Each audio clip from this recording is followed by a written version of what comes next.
The Galactic Council had very specific protocols about apex predators.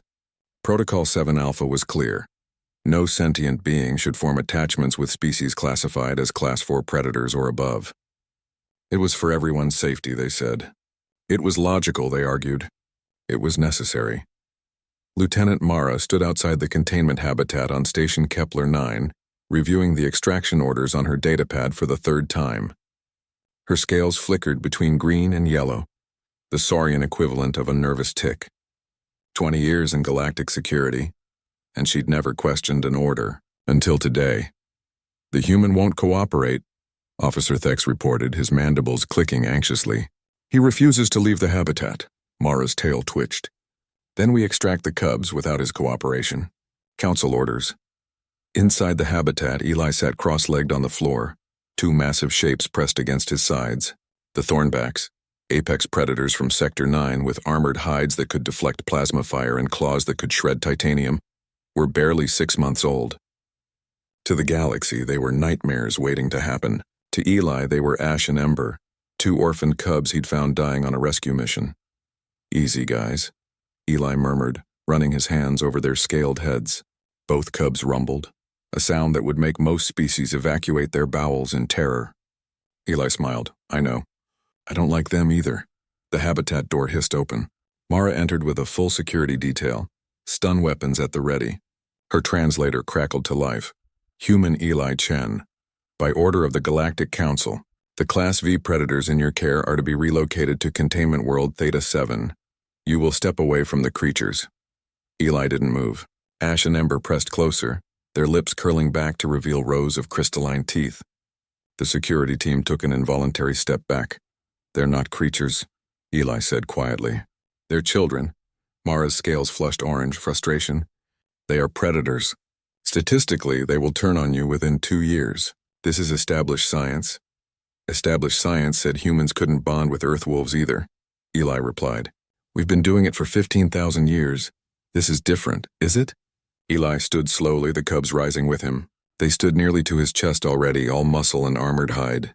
You know what the difference is, Lieutenant? Fear. The Council is afraid of what they don't understand. Mara gestured sharply.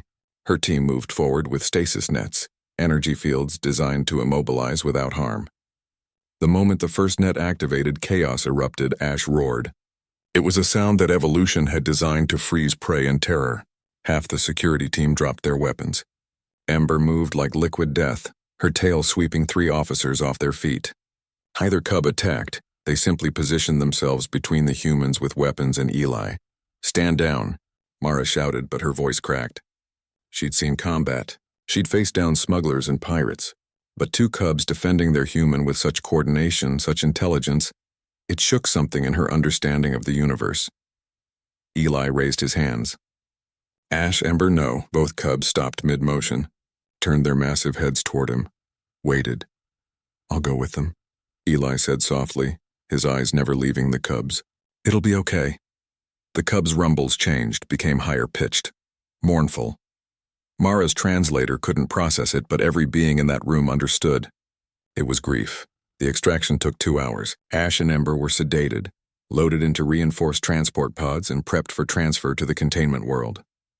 Eli was escorted to a holding cell, pending deportation to human space. Lieutenant Mara filed her report, received her commendation, and tried to ignore the hollow feeling in her chest.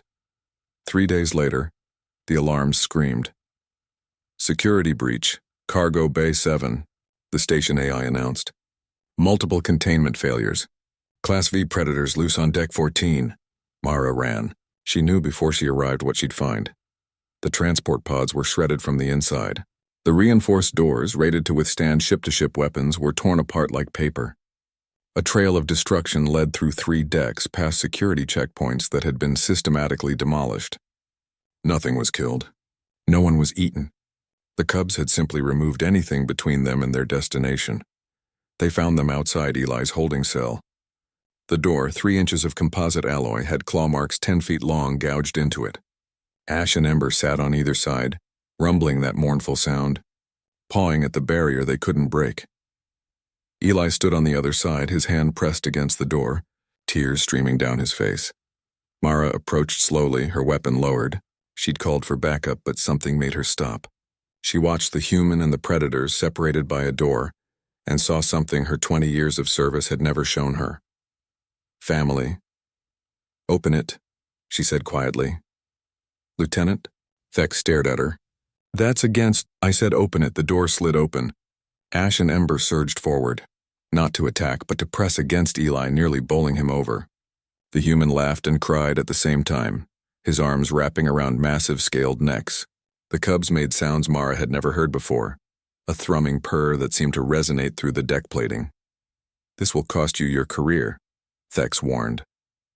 Mara's scales settled into a steady, calm blue. Then it will cost me my career. She looked at Eli. You have 1 hour to gather your things. I'm listing this as an administrative error. The cubs were never properly separated, therefore the extraction order was incomplete. Take your ship, take them. And don't let the council find you. Eli stared at her. Why? Mara watched Ember nuzzle against the human's shoulder, watched Ash carefully position himself between Eli and the security team. She thought about protocols and procedures, about fear disguised as logic. Because, she said slowly, I've spent 20 years following orders without question. Maybe it's time I questioned. 6 months later, Lieutenant Mara received an unregistered transmission. It was a single image. Eli on a human colony world sitting in the sun, while 2 fully grown thornbacks lounged beside him. Ash had his head in Eli's lap. Ember was chasing something off camera, probably a ball. Below the image, 3 words. Thank you. We're home. Mara saved the image to her personal files. When her supervisor asked about the Kepler 9 incident, she filed another report. Protocol error. Administrative oversight. Case closed. Sometimes, she thought, the most dangerous thing in the galaxy wasn't the predators. It was the fear that stopped you from seeing who they really were.